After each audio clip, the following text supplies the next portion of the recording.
প্রথমে ৩ চামচ তেল দিয়ে দিব।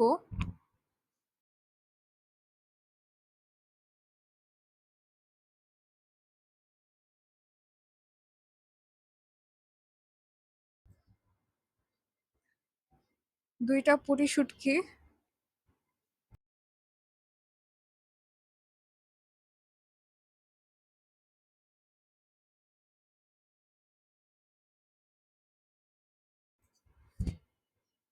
পেঁয়াজ পরিমাণ মতো,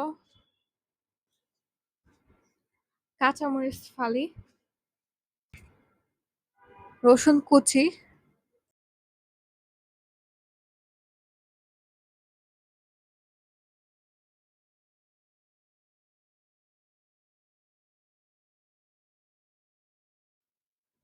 ১ চামচ লবণ,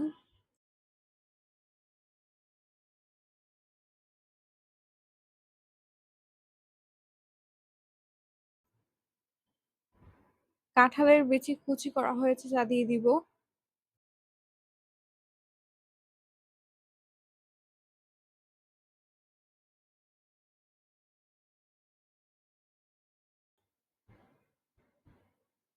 এক চামচ মরিচ গুঁড়া, ১/২ চামচ হলুদ গুঁড়া,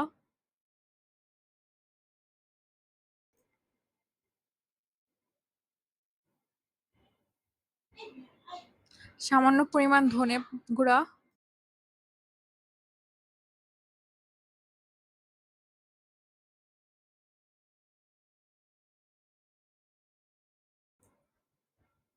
সামান্য জিরা বাটা,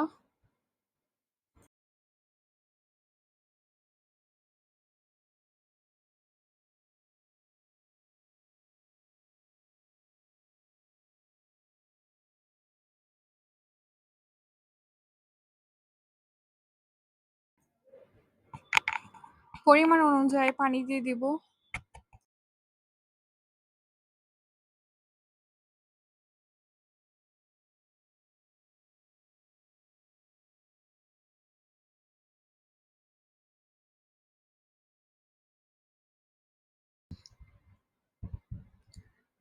রান্না শেষ হয়ে গেলে ধনেপাতা দিয়ে দিব।